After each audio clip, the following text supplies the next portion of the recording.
When black voices are stifled, the reality is transformed into fiction. History is twisted into folklore, and heroes are turned into myths. We cannot, for the most part, change the past, but we can recount the stories of those who fought for liberty and find comfort in knowing that their sacrifice was not in vain.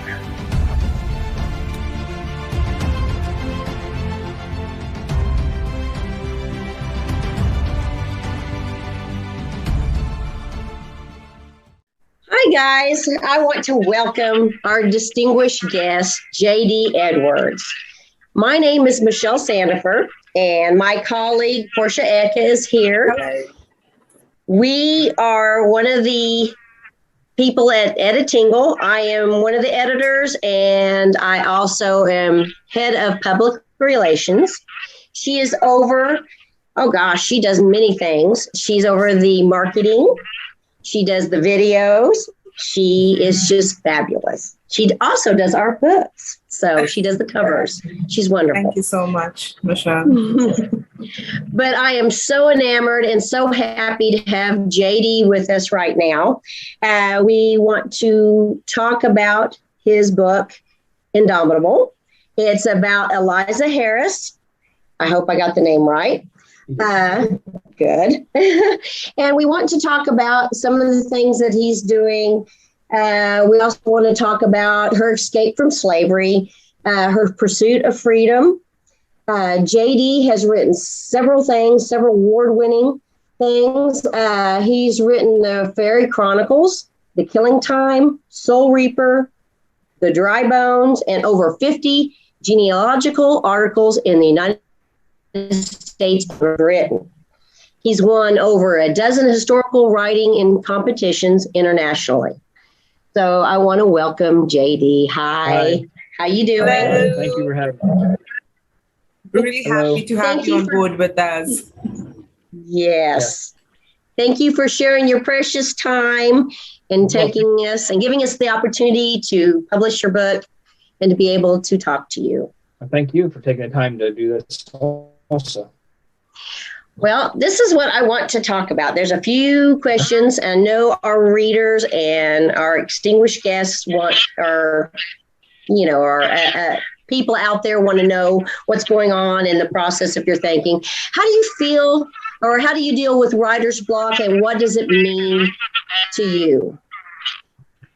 Well, I have ADHD, so when I focus on something too intently, I end up getting writer's block. So one way I deal with it is to go do something else. So I'll mow the grass, and while I'm mowing the grass, I'm thinking about the book, or I'll play a Facebook game, and while I'm playing the Facebook game, I'm thinking about the book.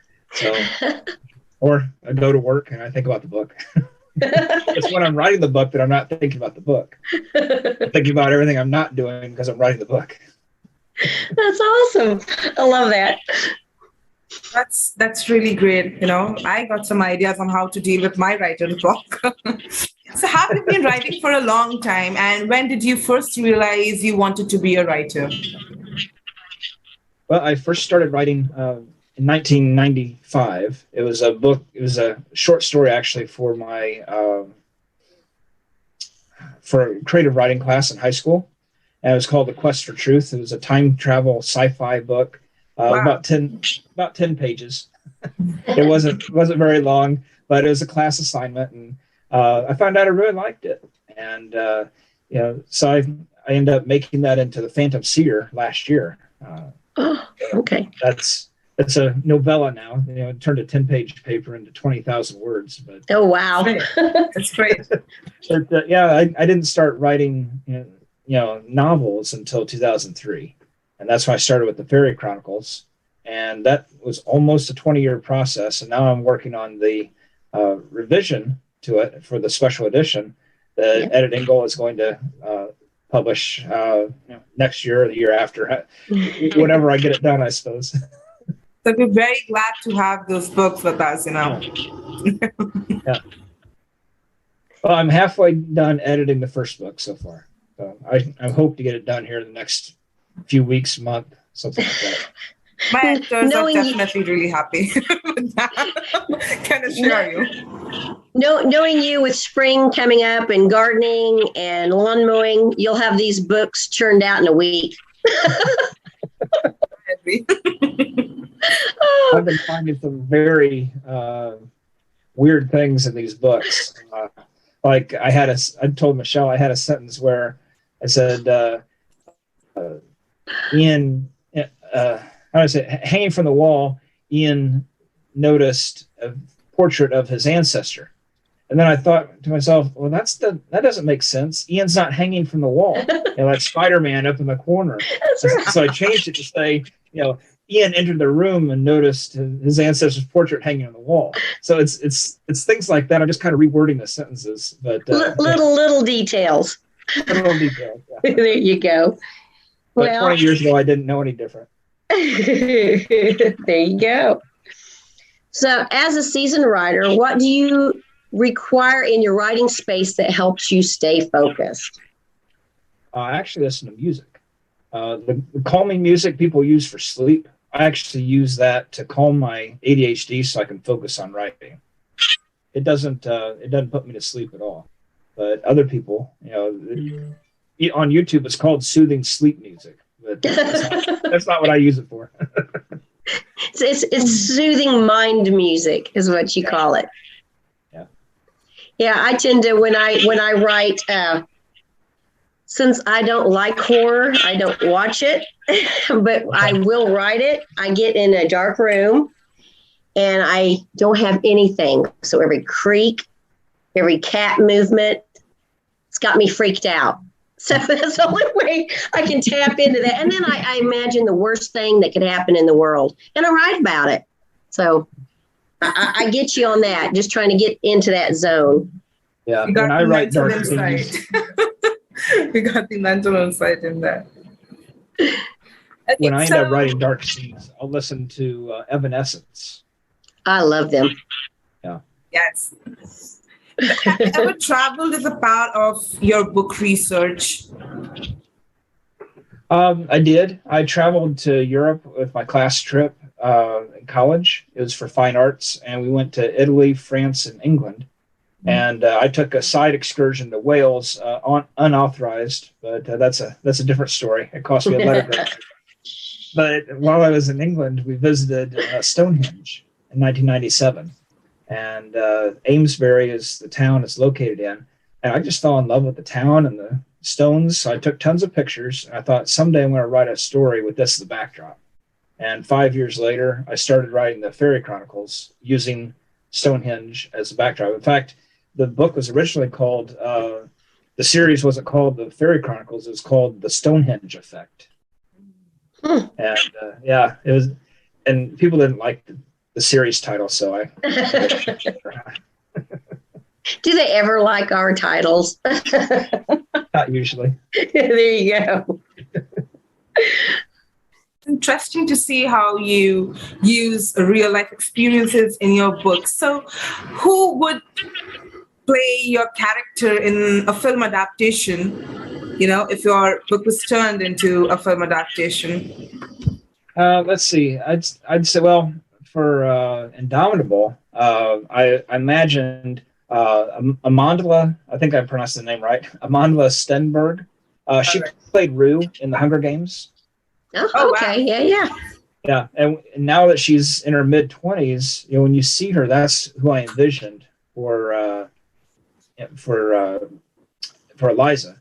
But when you read the Fairy Chronicles, you'll read about Kai. Kai is his name. He's a half-blood. And you meet him in the first book, but I actually patterned him after Michael Dorn from Star Trek. Oh, okay. Yeah. So you'll see, and more like Worf, but his personality, comes through there. And Worf on Star Trek, he was a half-blood. He was half human, half Klingon. Yeah. So I kind of used, his frustration and the way the Klingons and the humans, interact with him. I used that as a basis for how I developed Kai. That's cool. That's cool. But whoever would play him, I'd probably have what's his name? Jason Momoa. Oh, wow. Oh. Oh, I'll be okay. watching it.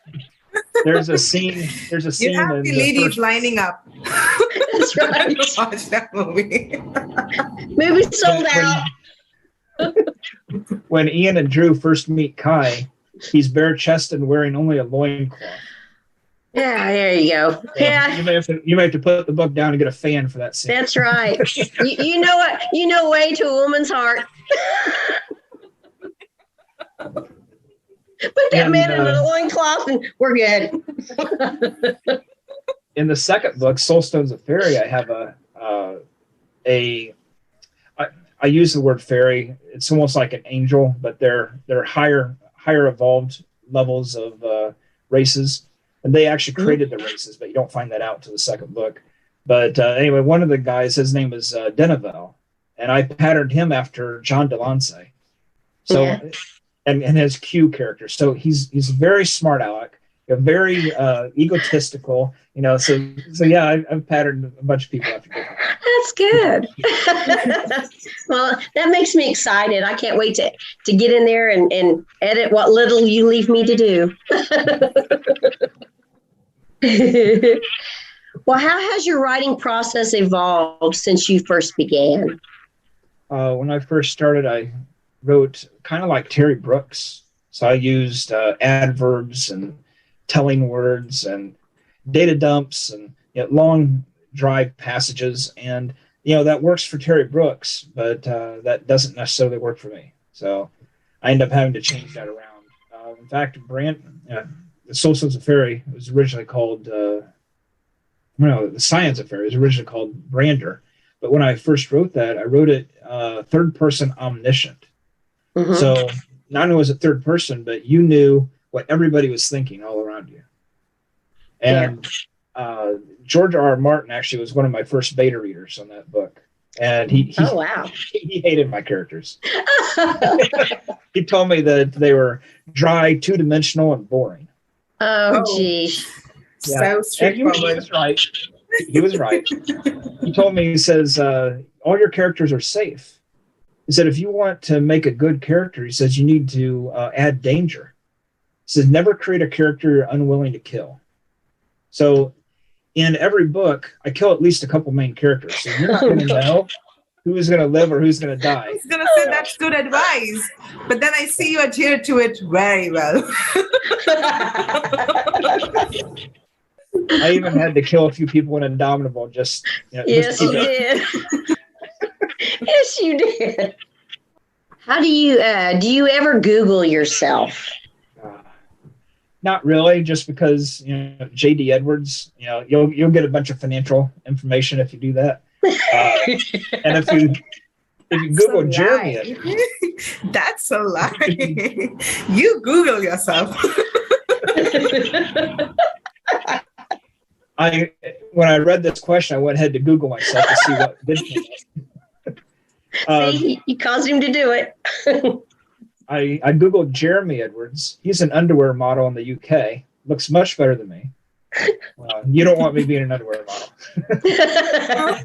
I'm better sticking to the books. I haven't And- dare Googled myself yet.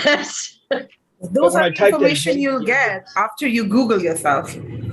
Well, I typed in J.D. Edwards author, and I found a LinkedIn page that I forgot I created. It still showed me with Lulu Press, so I went ahead and updated that to show I was at England now. We were discussing this question before the interview, Michelle and I told her when I Googled myself, which I did, I found my LinkedIn page first. It was not the finest moment. Yeah, to have the LinkedIn page pop up first. That's one thing. I'm glad you, JD, that you stuck to close to your original name. Okay, just abbreviated. My pen name I Googled just to make sure they weren't a mass murderer.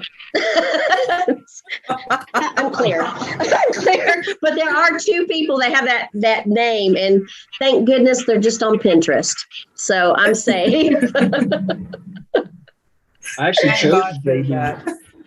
I actually chose the pen name because I liked Dukes of Hazzard when I was growing up. And Yep. J.D. Hogg was my favorite character. Not the There dude, you go. J.D. Hogg. Because I remember that. I never missed a show. There's a lot of shows out there that just bygones, but my kids look at me like, what are you talking about? Like, that's one of them. It's like, I have to update you kids on history of TV. Yeah. But do you have a favorite genre of music you listen to while writing? I think we kind of touched on that with your. yeah, but I listen to Celtic and New Age music mainly. Oh, okay. Yeah, that's So great. a lot of Enya, Clannad, Lorena McKennitt. I'll listen to Peter Helland and Adrian von Ziegler for the more instrumental stuff. Yeah. Yeah. And can't forget him, David Arkenstone. There you go. There you go. Imagine having Awesome. white noise as your favorite genre of music. The fan in the background. Yeah. A lot of writers use white noise, to help That's focus. True. Yeah. Black Some noise, people white get noise, like multitasking. millions of views on YouTube. Well, if you could go back in time and tell your younger self anything, what would it be? I'd teach myself to edit properly, so I wouldn't have to re-edit a series 20 years later. I'd also warn myself about vanity publishers. Yeah. That wasn't very. I've had to dig out from that. It's taken a long time, 10 years, to recover from that bad decision. So, Yeah, but it's a learning experience. it is. I was, after 107 rejections, I was just so happy that anybody wanted the book. I jumped at the first chance and didn't even research it. Oh, yeah. Yeah. That's why when you said what you said, it was amazing how we connected, and me reaching out to you to ask you to send it in, giving you a chance. But I also gave you every way to research us in our background, because And I did. as an author myself, I know the importance of finding out who am I actually, for lack of a better term, getting in bed with. Well, it's a partnership between the author and the editing company. Yes, it is. Publishing company, I mean, Yeah. and the story is your baby, and you're giving your baby to somebody. You wouldn't give a baby to somebody you didn't trust. So there's got to be trust, and it's got to be a good working relationship. Yes, it should be. And that's one of the reasons why we find it important to involve the author every step of the way and let you know it's still your baby. We just want to be able to change its diaper every once in a while. For lack of a better term. But you know what I mean. We want to involve you every step of the way, so know it's still yours. Right. So we've already discussed how, you mow your lawn when you get a writer's block. But what really helps your creativity flowing? What gets it flowing? I read fantasy novels and watch sci-fi shows. Sometimes a word or a sentence or a scene from a show will, spark that creative idea, and I'll take that little seed of an idea and I'll develop that into something big. In fact, in the Bible, there's the fruits of the Spirit, love, joy, peace, patience, kindness. I took that passage and I wrote 20 chapters of both the Soul Stones of Fairy and the Half-Blood of Fairy, just off that one passage. Oh, wow. That's great. Because I was creating riddles that they had to solve. Oh, God. The riddles are a throwback, a tip of the hat to Tolkien. Awesome. When I read Tolkien, I skip past Tom Bombadil. He annoys me to no end. All the rhyming and singing and everything. But I did want to kind of. He was the first fantasy novel author I read, so I wanted to give a tip of the hat to him. So you'll see in every book there's a prophecy written in poetic riddle form that the characters have to follow and figure out. and that Mhm. drives the entire course of the books. That's awesome. Yeah. Is Awesome. there a Awesome. part in your reading process that has stuck with you when you're reading fantasy novels or Bible or anything that has stuck with you and you've used that in your real life and you take it as an advice and you use it on a daily basis? I'd have to say probably the diplomacy from Drew. When you read the Fairy Chronicles, Ian and Drew are my two main characters, Mhm. and Ian is the brash ADHD guy who speaks before his mind kicks in. Is always getting in trouble for his mouth. He's always rushing in where angels fear to tread. And Drew is more centered, focused, reasonable, diplomatic. So you have a dichotomy between the two. And I actually learned more patience and diplomacy writing a character who was patient and diplomatic. That's great. That's very inspiring, actually. So now I'm steering the conversation towards the star of the interview, the book Okay. that has everyone crying, enraged, and full of hope all at the same time, Indomitable. So please walk us through the time in your life when you realized that you had documented proof of Indomitable. How did you come across the proof and how did you feel going through all of it? Okay, well, that's a big question. In 2012, Michelle read that I was writing genealogical articles, and I won several awards, about a dozen in genealogy. Well, I was researching an article for the writing contest, and the article I was researching was the Underground Railroad. You're taught in genealogy to only use primary source data. So you have to have a will, a death certificate, birth certificate, some sort of record of state or county, something that's verifiable. That's your primary source. Well, then you have secondary source, which is things found in books, hearsay, newspapers, things like that. So you kind of have to go about that differently in how you do a genealogical research paper. Mm-hmm. Well, I wanted to try and write an article just to see if I could do it using secondary source material to prove a point, to prove that secondary sources are just as important as primary sources, but you have to have a lot more of them. I think in a court case, they'd call that, I can't remember the legal term, but preponderance. Okay. The preponderance of facts. There's so many facts here. That's how they win circumstantial arguments. There's just so many circumstantial arguments that they're able to solve a case. So that was my goal anyway. So I started researching the Underground Railroad, and I found that Duke University had in their archives John Rankin, his autobiography. So, I'm distantly related to John Rankin, so I'll go check that out.